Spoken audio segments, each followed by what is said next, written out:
Bihar live 7 खबर की तह तक। जहानाबाद के बच्चों से मिलकर मेरी ऊर्जा बढ़ती है और मुझसे जहानाबाद के बच्चे कितना सीखते हैं वो तो मुझे नहीं पता, लेकिन मैं इन बच्चों से बहुत सीखता हूँ। नमस्कार, मेरा नाम विक्रमादित्य है और आप देख रहे हैं बिहार लाइव 7। जहानाबाद और आईपीएस करुणा सागर, ये दोनों का संबंध लगातार बढ़ता जा रहा है। यहाँ के लोगों में एक अलग ही तरह का वातावरण है, एक अलग ही तरह का माहौल है। जब करुणा सागर आते हैं जहानाबाद, तो जहानाबाद के लोगों से मुलाकात करना चाहते हैं और जहानाबाद के लोग भी करुणा सागर से मुलाकात करना चाहते हैं। एक डीजी होने के नाते नहीं, बल्कि अपने भाई के नाते, अपने प्यार देने के नाते, प्यार पाने के नाते 5 दिनों के लिए फिर से दिल्ली के डीजी डॉक्टर करुणा सागर जहानाबाद में आ चुके हैं और हम यह जानना चाहते हैं कि आखिर इनका 5 दिनों का यह जो समय है, यह किस तरीके से व्यतीत होना है, कहां कहां कार्यक्रम जो है सुनिश्चित कर लिया गया है, कहां कहां कार्यक्रम कराया जाना है। क्योंकि जैसे ही इनके आने की खबर होती है, लोग चाहते हैं कि मेरे घर में, मेरे स्कूल में, मेरे संस्थान में, मेरे जगह पर, मेरे प्रतिष्ठान में आकर लोगों को कुछ बताएं, लोगों को कुछ समझाएं। हम सीधा जानते हैं उन्हीं से।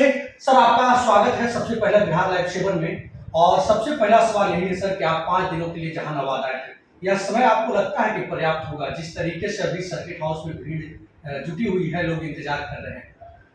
पहले तो धन्यवाद विक्रम, और आपके चैनल के माध्यम से सभी आपके दर्शकों को छठ की अग्रिम शुभकामनाएं। जहानाबाद आने का मौका मिला। इस महीने मेरा प्रोग्राम मालदीव्स जाने का था, अक्टूबर के फर्स्ट वीक में, लेकिन जब हमने देखा कि वहां जाएंगे तो फिर यहाँ नहीं आ पाएंगे, तो उस प्रोग्राम को हमने कैंसिल करके फिर यहाँ का प्रोग्राम बनाया और आज सुबह पहुंचा हूँ। उसके बाद साई सेंट्रल स्कूल में जाना हुआ, वहाँ के बच्चों से बातचीत की। उसके बाद डॉक्टर विनयन आश्रम में एक संगोष्ठी थी, उसमें हमने हिस्सा लिया। आगे के दिनों में 2 दिन कंबल वितरण का कार्यक्रम है, एक दिन किंजर में कल है और 20 तारीख को नुआमा में है। उसके और एक दिन कस्तूरबा बालिका विद्यालय में कार्यक्रम है, एक दिन मानस स्कूल में कार्यक्रम है। तो लगभग जो फोरनून जो होता है, सुबह 10 बजे से लेकर 1:30-2 बजे का समय, वो हर दिन इन कार्यक्रमों में जाता है। तो लोगों से मिलने का जो समय जो मेरा आइडियल होता है, वो शाम में 5 बजे से 4:30-5 बजे से शुरू होता है और समय की कोई बंदिश नहीं है। 9 बजे, 10 बजे, 11 बजे, कितने भी जब तक लोग आते हैं हम लोग मिलते हैं। सर, आज सुबह में हम साई सेंट्रल स्कूल में आपको देख रहे थे। लगभग 8:30 बजे के आसपास आप जहानाबाद पहुंचे और उसके तुरंत बाद साई सेंट्रल स्कूल में गए और घंटों सर आप देख रहे थे, धूप में खड़े थे, लोगों से बात कर रहे थे, बच्चों से बात कर रहे थे, उसके एक एक जवाब दे रहे थे। क्या बच्चों से आपकी इतनी लगाव का वजह क्या है सर? देखिए, जहानाबाद के बच्चे हमारा आंख खोल देते हैं और मैं जहानाबाद के बड़े उज्जवल भविष्य की जो कामना करता हूँ, उसमें इन बच्चों का बहुत बड़ा योगदान है। आपने खुद ही देखा कि बच्चे किस तरह से आत्मविश्वास के साथ प्रश्न कर रहे थे और हर तरह का प्रश्न कर रहे थे। ये कोई सब्जेक्ट का कोई लिमिट नहीं था। उनको व्यक्तिगत रूप से पढ़ने में जो समस्याएं आती हैं, या जो माता पिता का कभी हुआ प्रेशर की समस्याएं आती हैं, या फिर यूपीएससी आगे कैसे किया जाए, हर तरह के विषयों पर बच्चों ने पूछा और हमने पूरी तरह से कोशिश किया। तो मैं ये कहता हूँ कि जहानाबाद के बच्चों से मिलकर मेरी ऊर्जा बढ़ती है और मुझसे जहानाबाद के बच्चे कितना सीखते हैं वो तो मुझे नहीं पता, लेकिन मैं इन बच्चों से बहुत सीखता हूँ। सर, बच्चों से सीखने, ये एक अजीब सा लग रहा है क्योंकि आप डीजी हैं और यहाँ एक दारोगा सर बच्चों को सिखाना नहीं चाहते हैं। वो लोग खुद समझते हैं कि बच्चे क्या बताएंगे, लेकिन आप बच्चों का प्रेम देखकर भावुक हो जाते हैं या फिर उससे कुछ सीखना, जानना या बदलते दौर को आप भापना चाहते हैं। क्योंकि जिस तरीके से आप घंटों सर समय देते हैं वो कहीं ना कहीं बच्चों में जितनी उत्सुकता होती है, उत्साह होता है, उससे ज्यादा उत्साह आप में नजर आता है। नहीं, हमने आपको कहा ना कि इतना बढ़िया ये होता है, इसलिए मैं बहुत भाषण नहीं देता हूँ। 5 मिनट अपनी बात करके और सिर्फ क्वेश्चन आंसर में ही समय देता हूँ। और आपने देखा कि बच्चे भी धूप में बैठे थे और अच्छी तेज धूप थी आज, लेकिन कहीं कोई बच्चों में हड़बड़ी नहीं दिखाई पड़ी या कोई अनुशासनहीनता नहीं दिखाई पड़ी। और लास्ट में मुझे कहना पड़ा कि चलो अब धूप ज्यादा हो गई है, इसलिए कार्यक्रम को समाप्त करते हैं। तो और खासकर जो यहाँ की बच्चियों में जो हम कॉन्फिडेंस देख रहे हैं ना, उससे मुझे लगता है कि जहानाबाद या बिहार के स्तर पर एक बड़े परिवर्तन का आगाज हो रहा है। और इसीलिए हम मिलते हैं, तो जब भी मिलते हैं तो हमारा जो आत्मविश्वास है वो और भी बढ़ जाता है इन बच्चों के आत्मविश्वास को देख। सर, ये 25 साल पहले और आज ये दोनों जहानाबाद में आप किस तरीके के अंतर देखते हैं? जैसा कि आप कह रहे थे कि बच्चियों को देखकर उत्साह बढ़ता है, मतलब यहाँ शिक्षा, पहले लड़कियों को कोई पढ़ाना नहीं चाहते थे, आज बदलते दौर में लड़कियाँ स्कूल जा रही हैं और यह वाकई बात सच है सर कि यहाँ लड़कों से ज़्यादा लड़कियाँ मेहनत भी कर रही हैं।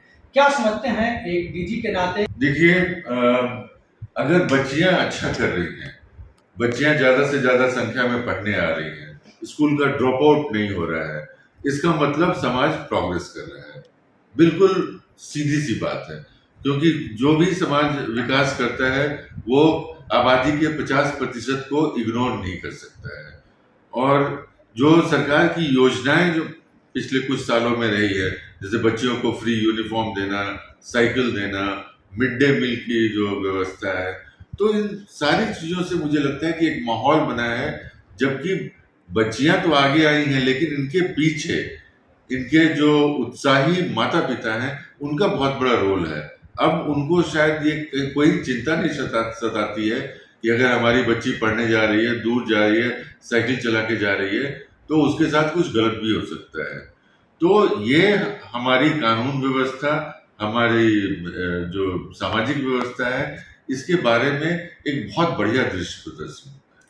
सर, आप जब भी आते हैं एक बात बोलते हैं कि जहानाबाद को हम सपनों का जहानाबाद बनाना चाहते हैं, एक ऐसा जहानाबाद जहां खूबसूरती हो, जहां के लोग शिक्षित हों, जहां विकास की रफ्तार तेज हो। इसमें सबसे बड़ी मुख्य बिंदु जो है जहानाबाद को विकास की रफ्तार को तेज करने के लिए क्या किया जा सकता है? देखिए, सबसे पहले तो अगर आप जहानाबाद और अरवल डिस्ट्रिक्ट इस पूरे माहौल को देखें तो एकदम इसमें रूरल और एग्रीकल्चरल इकोनॉमी जो है वो प्रीडोमिनेंट है। तो इसमें जरूरी ये है कि छोटे उद्योग को कहीं ना कहीं इससे जोड़ा जाए।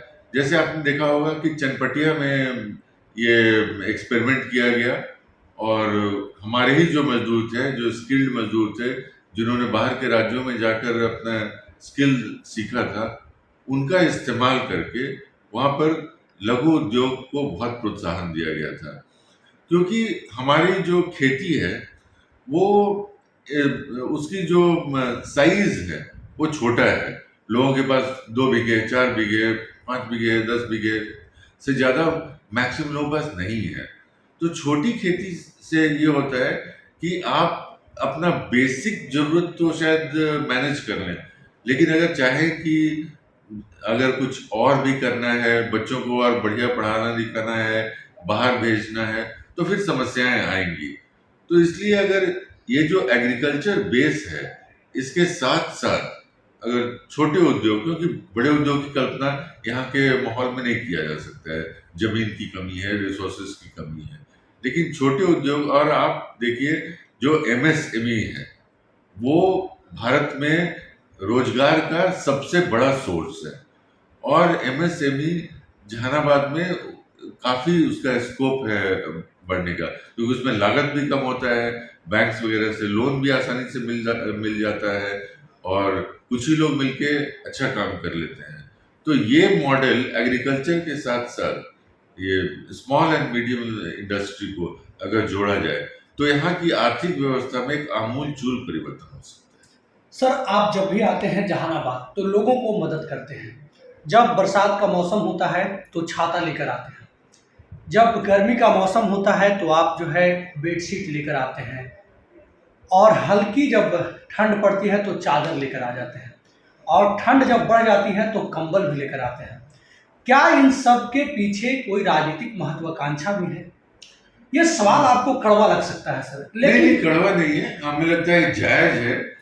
और पहली बात कि अगर आप सामाजिक कुछ सेवा कर रहे हैं तो उसके पहले कोई निहित स्वार्थ हो, ये जरूरी नहीं है। और राजनीति तो मैं महसूस करता हूँ, जो जहाँ तक हमारी समझ है, जितना हमने देखा है समाज को, कि राजनीति भी समाज सेवा का एक बहुत बड़ा माध्यम है।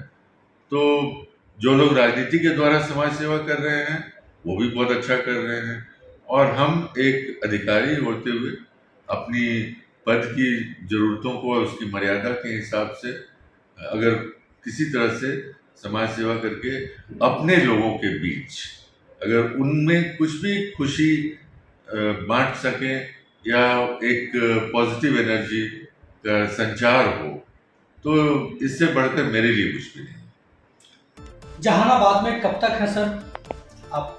हम 20 तारीख के आफ्टरनून में यहाँ से जाएंगे, 2-3 बजे के बाद।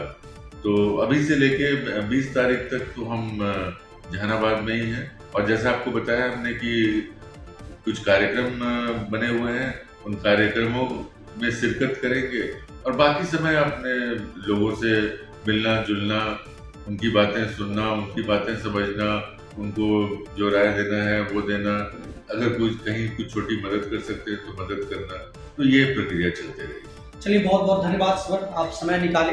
तो ये हमारे साथ दिल्ली के डीजी करुणा सागर थे, जो कि जहानाबाद को अपना घर मानते हैं, यहाँ के लोगों को अपना परिवार मानते हैं।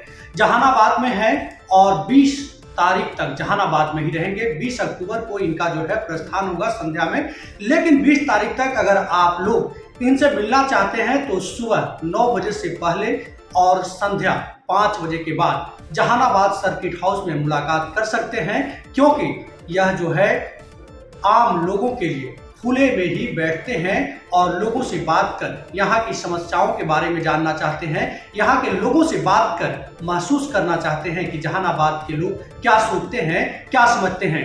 हर बार की तरह करुणा सागर इस बार फिर आए हैं, तो एक डीजी के रूप में नहीं बल्कि यहाँ के एक सेवक के रूप में आए हैं, और इस बार फिर से कंबल लेकर आए हैं, जो कि बता रहे थे कि 2 जगह वितरण भी किया जाना है। हमने एक सवाल यह भी किया था कि क्या कोई राजनीतिक महत्वाकांक्षा है, यहाँ से सरकारी कार्य से मुक्त होने के बाद, सेवानिवृत्ति के बाद क्या राजनीतिक महत्वाकांक्षा की ओर बढ़ेंगे, उस पर इनका अभी फिलहाल कोई भी जवाब नहीं था। और इनका कहना था कि राजनीति भी एक सेवा का अंग है, हम अपने पद और सम्मान के साथ लोगों का मदद कर रहे हैं, राजनीति से जुड़े हुए लोग भी लोगों का मदद करते हैं। बहरहाल आप सभी दर्शकों का बहुत बहुत धन्यवाद, नमस्कार। आप लोग अपना ख्याल रखिएगा और